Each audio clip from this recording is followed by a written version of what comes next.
Remember, the Yes. station does not condone or endorse the contents of this I radio know. program. Cheeky Why? buggers. Why I don't are we know. so controversial, BJ? I don't know, mate. I don't know. Maybe Hey, it's because we have guests like Craig Kelly we here. do, and it's been such a pleasure to have Craig in. So I've just been absolutely gobsmacked listening to you have a chat. So, Michael, I'll hand it back over to you Okay. and Craig Kelly. So, Craig, let's move forward, and you've joined the Libertarian Party now. You're their lead Senate candidate for New South Wales. Congratulations. Thank you. It's a grassroots political party, so that means that unlike the Liberal Party or the Labor Party, so they don't have captain's picks. You've actually been selected through the branch process by members voting for you. Now, I have an issue with the Liberal Party, particularly the Liberal Party in Liverpool, because the Mayor of Liverpool is the branch president of the Liverpool branch of the Liberal Party, and guess what? He controls who can actually join the branch, so he controls the membership, and then he controls the candidates. Look, just quickly on that, one thing that really shocked me when I first joined the Liberal Party, people would come along and say, I own 3 branches, or I control branches. I'm going, how the hell does this work? What do you mean you own a branch or you control a branch? The whole thing's a rotten borough. That's effectively how it is. Members are taken for a joke, they're used. The whole thing is back to front. It's not a democratic process. That's one of the great things about the Libertarian Party. We have a true democratic grassroots party. We've got branches all around New South Wales at the moment. We've got more springing up all the time. Last night we're at the southern, southwest Sydney I've at been Liverpool. to a few of them, yep. The night before I was down at the Southern Highlands, I was up in Taree last week. You've got branches coming up all over the place. So it's, as I said, it's a grassroots democratic party that I'm very proud to be part of. Well done, and I know that they did well at the council elections because the 10. Liberals managed to stuff up. That's right. And didn't They're- get their apps in. We now have 10 councillors at local government level Yeah. that are Libertarian, were elected as Libertarians. We've got John Ruddick in the New South Wales Upper House. So we're a party that's growing. We've got a good base and we're only going to grow. Yeah, well, I've been watching John. I don't agree with everything, but he's got a couple of good points. So we don't see eye to eye on a couple of things, but we see eye to eye on a number of other issues. So one of the issues that you talked about last night was our energy, and this is one discussion that I had with Matt Camanzuli, and I know that the Libertarians respect Mr. Camanzuli. You're not running a Libertarian candidate in McMahon. Yes. And but we spoke about the fact that Labor is going down the renewable path, Liberals are going down the nuclear path, and one thing I spoke to him about was my endorsement of coal-fired power stations, and particularly high efficiency, low emissions coal-fired power stations.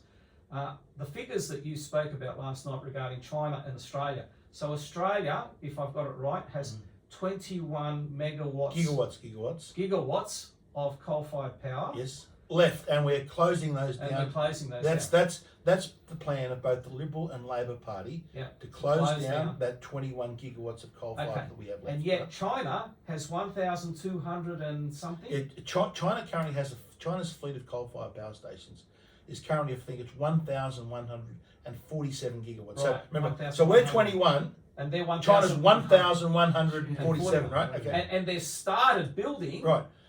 Enough power stations to generate 100 gigawatts. No, So 5 times more than what we've got. That's last year only. Right. Last year alone, China started almost 100 gigawatts of capacity, right? That's what they started active construction on, right?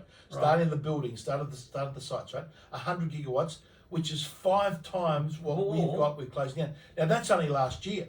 If you take into account the previous years, plus you take into account the ones they've got planning for this year, it adds up to something like 421 gigawatts of coal-fired power stations under development.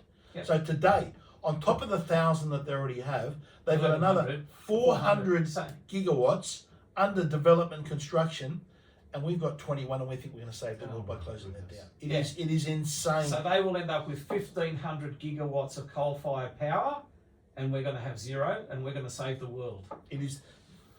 When you look at the numbers, you're shaking your head here in the studio. I just can't believe it. The numbers are just blowing my mind. Oh, this is the nonsense of this net zero policy. This is the nonsense of these Paris targets. It's meant to be all nations in to get this, achieve all these global CO2 reductions. Also, it's happening. We are shifting our production offshore to China. A factory closes down in Australia. We go, isn't that great? Look, we've reduced our emissions. But the production then just moves to China, and they continue to become wealthier, stronger, and our wealth gets transferred. It makes Australians poorer. Transfer. It makes Australians poorer and makes the members of the Communist Chinese Party richer. Correct. That is the policy that we have at the moment for both our major parties. Craig, can I ask you, because I mean, you know a lot about this stuff, a lot more than most. How do we get things back on track here, mate? Well, we have to get, this is why I'm running for the Libertarian Party in the Senate. We've got to get enough people elected to our federal parliament that will stand up in that parliament and call this nonsense out and put the pressure on the major parties to say how you're doing things incorrectly, right? Yeah. The floor of the parliament is the best place you can argue these things. You can argue things in the public sphere, but ultimately the floor of the parliament is where we need people.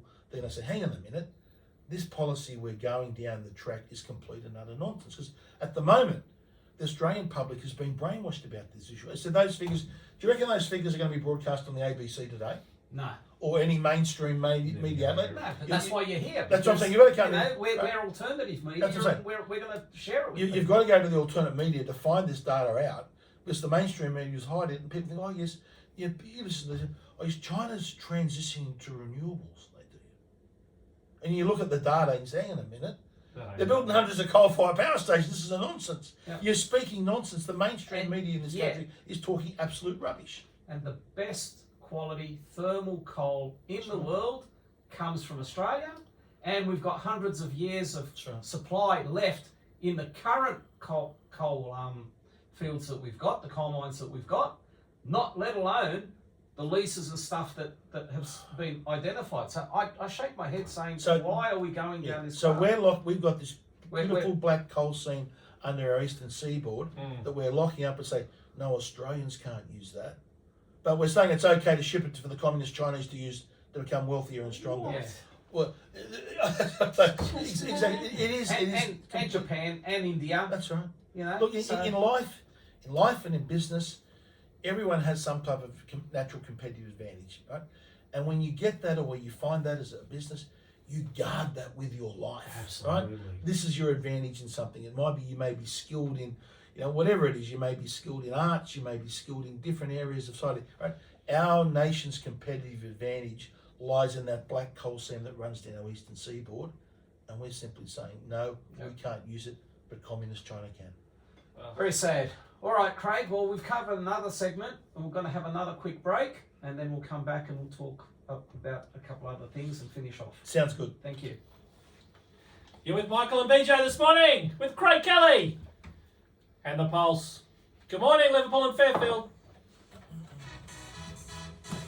Just remember, we're